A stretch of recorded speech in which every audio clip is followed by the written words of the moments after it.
તો આ તરફ જૂનાગઢમાં 54 જેટલા બ્રિજની ચકાસણી કરવામાં આવી, જેમાં વંથલીના ધંધુસર ગામનો બ્રિજ અતિ જર્જરિત હાલતમાં છે. જર્જરિત હોવાથી તંત્ર દ્વારા ભારે વાહનો માટે બંધ કરાયો છે. ભારે વાહનોની અવરજવર બંધ કરવા કલેક્ટરનું જાહેરનામું માત્ર કાગળ પર હોય તેવી સ્થિતિ છે. સ્કૂલ બસ સહિત બે રોકટોક ભારે વાહનો અહીંયાથી પસાર થઈ રહ્યા છે. પ્રવેશબંધી તો સર તમારા સરકારી કાગળો ઉપર હોય તો ભલે, અહીં કોઈ પ્રવેશબંધી જેવું અમને લાગતું નથી. અને પુલની સ્થિતિ તમે જાત નિરીક્ષણ કરી શકો છો, કેટલો જર્જરિત છે, કેટલી ગંભીર હાલતમાં છે, અકસ્માતની રાહ જોવાતી હોય એવું છે. તંત્રની બેદરકારી તમે નજરે જોઈ શકો છો. ફક્ત અને ફક્ત એક સામાન્ય માણસ પણ આ પુલ ઉપરથી પસાર થાય તો કહી શકે કે આ પુલ ઉપરથી પસાર થવું જાનના જોખમે છે. અહીંયા ભારે વાહનો બંધ કરવાની જે પ્રસાર કર્યો હતો એ બધો કાંઈ અમલ કરવામાં આવ્યો નથી.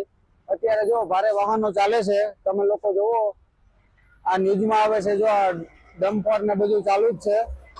અહીંયા કોઈ લોકોએ કંઈ બંધ કર્યું નથી કોઈ લોકોએ કંઈ અમલ કર્યો એ કઈ વસ્તુનો.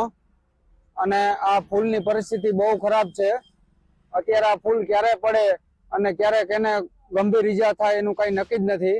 હાલ જુનાગઢ જિલ્લામાં ગાંધીનગર ની જે ડિઝાઇન ટીમ આવેલી છે તેના દ્વારા 16 બ્રિજોની ચકાસણી કરવામાં આવેલી છે.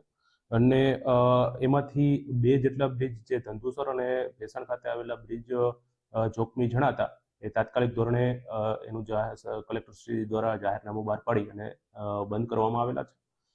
તેમાં અત્યારે બંને બાજુ ગટર લગાવવાની, ભારે વાહનો માટે ગટર લગાવવાની કામગીરી ચાલુ છે.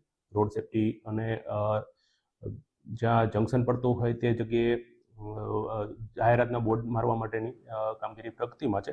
અને એ સિવાયના બી બ્રિજોની ચકાસણી હાલ ચાલુ છે.